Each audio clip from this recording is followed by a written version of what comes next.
cheating wife faces a shaved head punishment she'll never forget. Emma Clark had always thought her family was solid. Not perfect, but solid. Richard, her father, was a boat builder. His hands were heavy with calluses, but he could sand a hull so smooth it reflected sunlight like water. He worked with quiet precision, rarely raising his voice, never wasting a word. Margaret, her mother, carried herself with an elegance that seemed designed for photographs.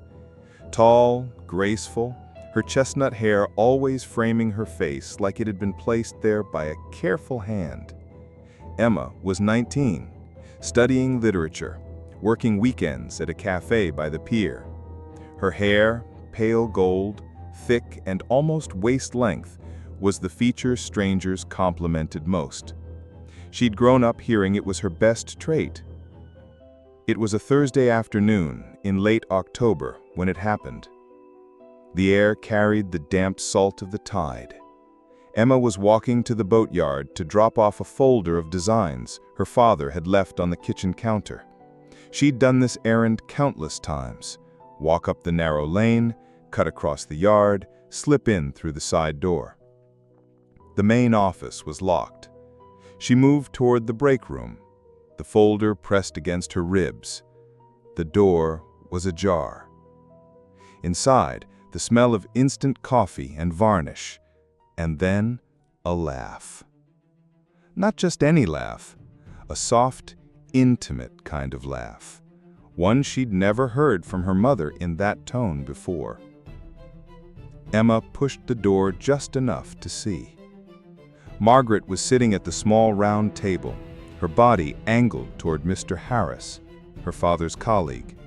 Mid-40s, silver at the temples, the kind of man who always wore neatly ironed shirts, even at the workshop. His hand rested lightly on Margaret's thigh. Their faces were close. Emma's brain registered each detail in pieces. The placement of his hand, the way Margaret's lips curved, the slight arch of her neck, and then the kiss. It wasn't hesitant. It wasn't a mistake. It was the kiss of two people who had been here before. Emma's fingers clenched around the folder until the cardboard edge bit into her palm. She stepped back before either of them saw her, but not quickly enough. Margaret turned, startled, and Emma felt the impact of her mother's eyes locking on hers.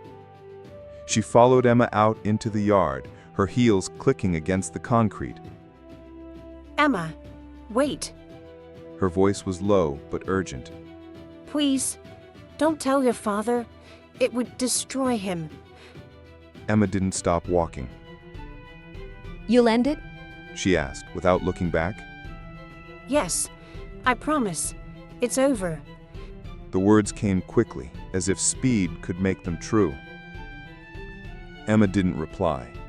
She walked all the way home with the smell of varnish still clinging to her coat and the image of that kiss like a photograph she couldn't tear up. Days turned into weeks, and Margaret kept her promise only in words. Emma noticed the perfume again, stronger now, like it had a purpose. The same careful makeup on mornings with errands, the too long pauses over her phone, the small smiles that never reached her eyes when she thought no one was looking. Emma said nothing. She carried the knowledge like a stone in her chest, pressing deeper each day. Every glance between her parents became a study in what was unsaid. Her father's trust, her mother's secrecy, and Emma in the middle, drowning in the weight of knowing. It was during a sleepless night, staring at the dark ceiling, that the thought came to her, sharp, strange, and final. I don't want to look like her. The hair, that was part of it. Margaret's hair was her crown, her shield, the thing people noticed first. Emma had inherited it in her own shade, pale gold instead of chestnut. People said they looked alike. Emma hated that now. The decision wasn't sudden. It sat with her for days, quiet and certain, until it felt less like a choice and more like a sentence she'd already accepted. Emma stood on the cool tiles, bare feet adjusting to their faint grit. She draped a towel over her shoulders, the same one she used after swimming, thick, gray, faintly smelling of sea salt from summers that now felt borrowed. The bathroom mirror did not blink. She found the scissors in the drawer beneath the sink, the kind her father used to cut twine from boat parts, heavy enough to mean business. When she slipped her fingers through the loops, the metal felt colder than the tile. She took one lock, thick, pale, almost to her waist, and pulled it forward over her chest. Her hand trembled, but the movement was deliberate. The first cut was like severing rope. The weight dropped instantly. The severed hair slid down her front, curling on the floor like a question she didn't intend to answer. Another lock. Another fall. Each one lightened her head, but not her chest. The mirror began to show her in pieces. Face here, hair there, until she couldn't tell if she was dismantling herself or putting herself back together. When the scissors could do no more, she reached for the clipper. It was an old one, the casing scratched from years in the utility drawer. She plugged it in. The vibration traveled into her bones through her palm. She touched the teeth to her temple. The sound changed, lower, hungrier, as it met resistance. The first strip left a pale trail of scalp she'd never seen. Tears came instantly, hot and blinding. She hadn't planned to cry, but the sob tore out anyway. She dragged the clipper again, and again, each pass raining hair in soft, accusing spirals.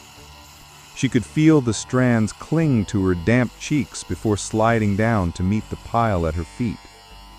She gasped between passes, the sound like someone surfacing too fast. At the crown, the vibration made her skull hum. At the nape, the air rushed in where warmth had always been. Every sweep felt colder than the last. Her reflection blurred through tears. The shape of her head emerged, unfamiliar, stark, exposed. The person in the mirror looked like she had been stripped for evidence. The buzzing stopped. Her hands hung at her sides, empty, shaking. She took one step back from the mirror. The towel sagged under the weight of cut hair. The door opened without a knock. Margaret stood there, frozen. A grocery bag hanging from her wrist. Her eyes darted from the hair on the tiles to Emma's bare scalp. Why? Her voice broke on the single word. Emma's reply was steady, almost calm. Now I'm nothing like you. She stepped past her mother, leaving the smell of cut hair in the air. The floor, a graveyard of strands no one would sweep for hours. Richard Clark had the sort of patience that made people underestimate him.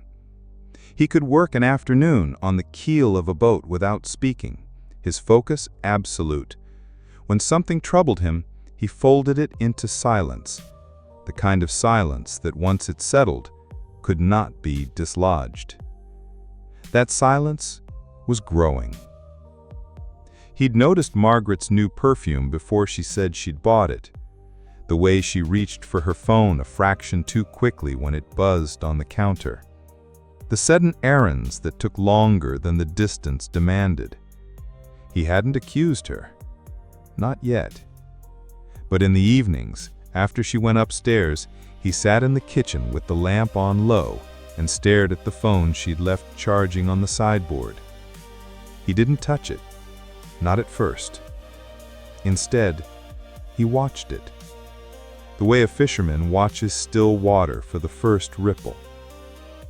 On a Thursday night, the ripple came. A soft chime.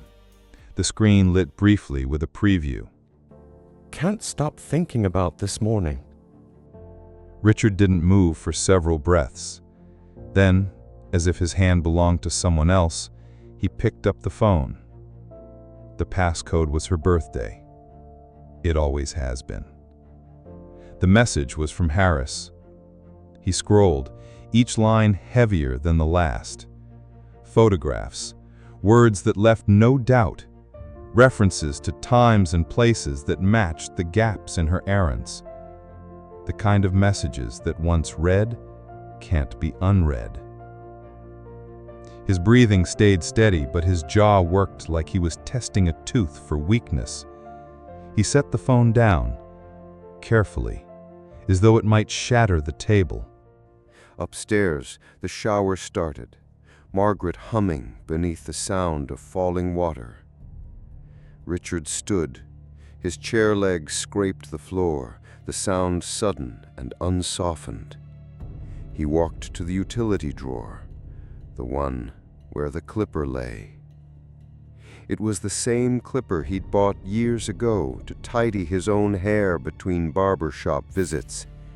His hand closed around it like it was a tool he'd always known he'd use for this. He climbed the stairs. The humming stopped before he reached the landing, replaced by the sound of water shutting off. The bathroom door opened, steam curling out, carrying Margaret's shampoo scent into the hallway. She had a towel wrapped high around her head, another around her body. She froze when she saw the clipper in her hand. "What?" Her voice wavered, broken. "Richard!" What are you? He didn't answer. He stepped past her into the bedroom, plugged the clipper in at the wall. The cord snaked across the carpet. Margaret's eyes widened as he turned to face her. She backed a step, hitting the bed frame. "You've been lying to me," he said, the words flat, almost gentle, but with a weight that left no air between them. Please, Richard, we can talk about this. We can... "We are talking." His thumb pressed the clipper switch. Margaret's shoulders trembled under the towel. Her hands gripped the seat, white at the knuckles. Richard, please, please don't do this to me. Her voice pitched higher, desperate, but the sound was swallowed by the steady, mechanical hum. Another strip. Another handful of chestnut hair slid to the floor. The towel around her shoulders began to sag under the weight, strands clinging to the fabric, to her bare neck. She tried to turn away, but his hand steadied her jaw, keeping her face toward the mirror. "Look," he said. "Look at what you've done." The reflection showed a woman unraveling, hair falling away to reveal skin she'd never exposed, eyes wide and wet, mouth trembling around pleas that no longer landed. By the time he reached the back of her head, the air in the room felt colder. Her scalp, slick under the light, glistened as the clipper made its final passes. When he switched it off, the silence roared. Her head was bare, pale against the deep color of the towel. She shook, tiny tremors running through her as if the cold had seeped into her bones. The towel slipped, spilling the gathered hair to the carpet in one heavy fall. Richard set the clipper down on the dresser. He didn't shout. He didn't gloat. He simply stood there, breathing in the space between them until it felt like there was nothing left to say. Then he left the room, stepping over the strands without looking down. Margaret sat in the chair, hands rising slowly to touch the bare skin where her hair had been, the gesture both unbelieving and unbearably real. Emma stood in the doorway. She hadn't planned to be there, but her feet had carried her anyway. She saw her mother's reflection before her mother saw her, saw the way humiliation lives in the body, the way it changes posture, gaze, even breath. Margaret's eyes lifted, meeting Emma's. There was no plea this time, no promise, only a kind of hollow recognition. Emma didn't speak. She simply turned away, her own scalp still faintly rough from the clipper, the skin remembering every pass. Some things grow back, others never do.